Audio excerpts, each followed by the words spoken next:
Hammaga salom do'stlar. Bugun biz ikkita ulkan uchar maxluqning kuchini solishtiramiz. Monsterverse olamidagi Rodon uzuklar hukmdori olamidagi Smoke'ga qarshi, aniq aytsak Hobbit filmidagi. Avvaliga bu ikki maxluq haqida ma'lumot beramiz. Rodon bu ulkan qadimiy maxluq, Godzillaning dushmani va mening sevimli titanlarimdan biri. Balandligi 47 metr, qanotlarining umumiy uzunligi esa 265 metr. Smoke bu uzuklar hukmdori kino olamidagi yovuz ajdar. Oltin va boshqa xazinalarga o'ch bo'lgani uchun Smoke gnomlar qasrini egallab olgan va uzoq yil o'sha joydagi xazinalarga egalik qilgan. Smoke'ning balandligi 20 metr. Albatta agar bo'ynini tepaga cho'zmasa, uzunligi esa naq 130 metr.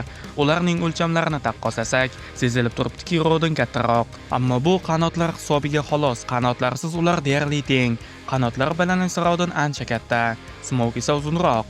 Bir tomonda bu ilon va burgutning jangiga o'xshaydi. Faqat bizning vaziyatda ilonning qanotlari va tirnoqlari bor. Yana olov purkay oladi. Xullas biz bu ikkisini kuch, tezlik, chidamlilik, aql va qobiliyatlar bo'yicha solishtiramiz. Kuchdan boshlaymiz. Rodon monarx tashkilotining qafasini osongina buzib chiqqan. Titan Motrani deyarli yenggan va hattoki Godzilla bilan ham jang qilmoqchi bo'lgan. Agar sal oldin Motra uni jiddiy jarohatlamaganida, u Godzillaga ham hujum qilgan bo'lardi. Ko'pchilik Rodonga past baho bersa-da, aslida u Monsterverse'dagi eng kuchli maxluqlardan bittasi.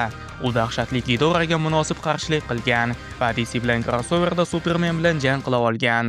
Ha, bu qush ko'pchilik o'ylaganidan kuchliroq. Endi esa Smoke. U ham juda kuchli. U tog' ichida qadam tashlayotganida Del shaharchasida yengilgina yer silkinishi yuzaga keldi.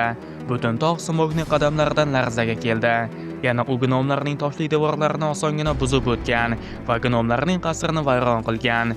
Lekin eng muhimi, Smoke tirik paytida Sauron gnomlar qasriga hujum qilmagan. Ya'ni hattoki Sauron Smoke'ning o'limini kutib turgan va u bilan jang qilishni istamagan. Shu joyda aytishim kerakki, kitoblarda bunday bo'lmagan va Sauron Smoke'dan ancha kuchli bo'lgan. Ammo kino olamida Smoke'ning kuchi ancha oshirilgan va Sauron faqatgina Smoke o'lganidan keyingina Ereborga hujum qilgan. Sauronning kuchi esa shunchalik kattaki, u bemalol tog'larni siljitishi mumkin. Ammo kuch bo'yicha balni men Rodonga beraman, chunki Hobbit filmida Sauron kuchsizlashgan holatda edi. Albatta shunda ham Sauron juda kuchli, ammo Godzilla yoki Ghidorahchalik emas. Keyingi punkt bu tezlik. Ikkala maxluq ham juda tez uchishadi. Hattoki yosh paytida ham Smoke uchayotganida u hosil qilgan shamol daraxtlarni sindirib, o'rmonni vayron qilgan. Rodon esa xuddi shu yo'l bilan butun bitta shaharni tekislagan. Bundan tashqari Rodon reaktiv samolyotlarni yetib olgan. Smoke esa bunday natija yo'q, chunki Hobbitda samolyotlar yo'q. Albatta Smoke filmda hech qayoqqa shoshilmayotganda va bor tezligini ishlatmaganda, ammo baribir ko'rsatilgan natijalar bo'yicha Rodon ustunlikka ega. Ularning jang tezligi bir xil, ammo uchish tezligi bo'yicha Rodon zo'rroq.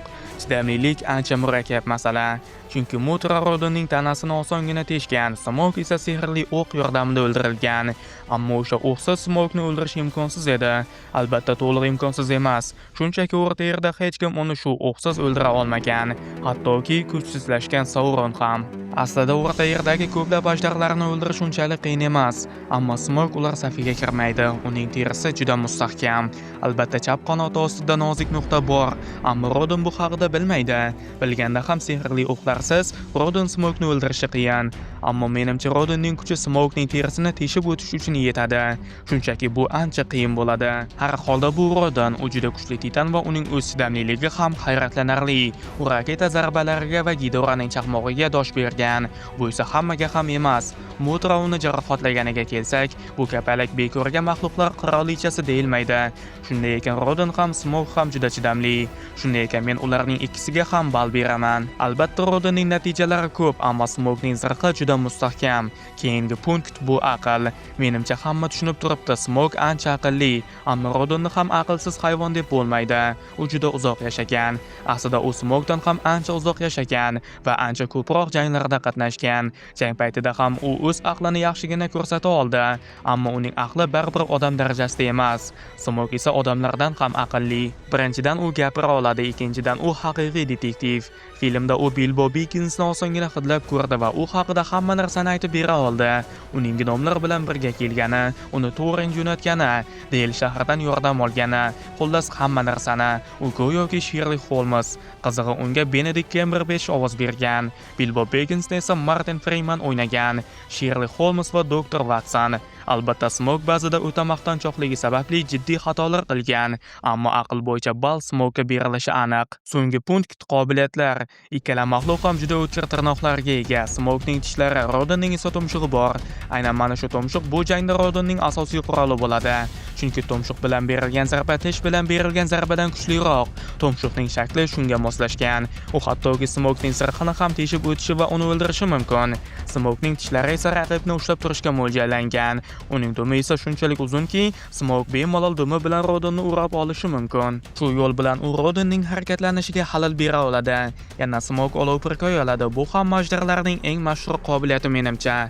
Ammo Rodon uchun bu olov umuman xavfli emas. Har holda Rodon vulqon ichida yashaydi va uning tomirlarida lava oqadi. Smoke'ning eng xavfli qobiliyati bu gipnoz.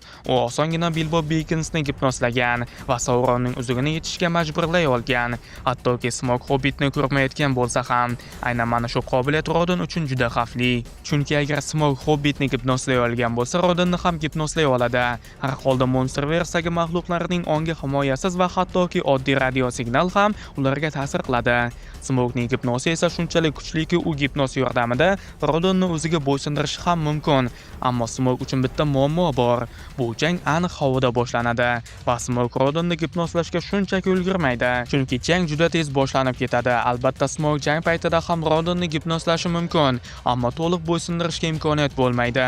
Nima bo'lganda ham qobiliyatlar bo'yicha ball Smoke'ga, aynan gipnoz sababli. Xo'sh, umumiy hisob 3-3. Hamma jismoniy parametrlar bo'yicha Rodon ustunlikka ega, ammo Smoke'ning gipnozi Rodonga yaxshigina xalal beradi. Buning ustiga Smoke aqlliroq. Bu qiyin jang bo'ladi, ammo menimcha Rodonda g'alaba imkoniyati kattaroq. Chunki boya aytganimdek, Smoke Rodondan ancha yoshroq va unga jangovar tajriba yetishmaydi. Kuchli og'riq sezganida Smoke nima qilishni bilmay qolishi mumkin yoki shunchaki qo'rqib ketganida. Rodonda esa bunday muammo yo'q. U hattoki Godzilladan ham qo'rqmagan. Tasavvur qiling, uning yonidan Godzilla chiqib qolganida nima bo'lardi?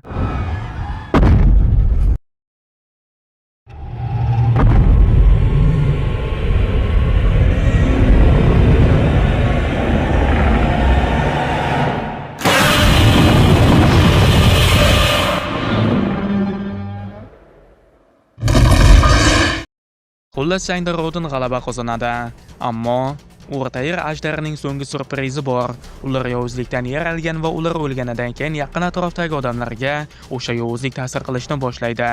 Filmda Smoke'ning o'limidan so'ng Thorin aqldan ozib qolganda, ba'zida oldinlarida Smoke'ning aksi ko'rinardi va atrofdan uning ovozi eshitilardi. Rodon ham xuddi shunaqa ta'sirga uchraydi va Smoke o'lganidan keyin Rodonning o'zi ham hammaga sababsiz tashlanadigan bo'lib qoladi va aniq halok bo'ladi.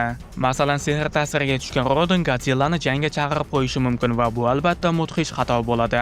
Ammo baribir bugungi battlda Rodon g'alaba qozondi. Do'stlar, battle sizga yoqdimi? Agar yoqqan bo'lsa, like bosing. Yana boya eslab o'tilgan Monsterverse va DC crossover komiks haqida video qilishimni xohlaysizmi? Yo'qmi? Albatta kommentariyaga yozing. Hali komiks tugagani yo'q, lekin fevral oxirigacha tugashi kerak. Agar sizga qiziq bo'lsa, men bu komiksni tahlil qilaman. Smoke va Rodon haqidagi fikringizni ham yozishingiz mumkin. Keyingi videolarda ko'rishguncha sog' bo'ling, omon bo'ling.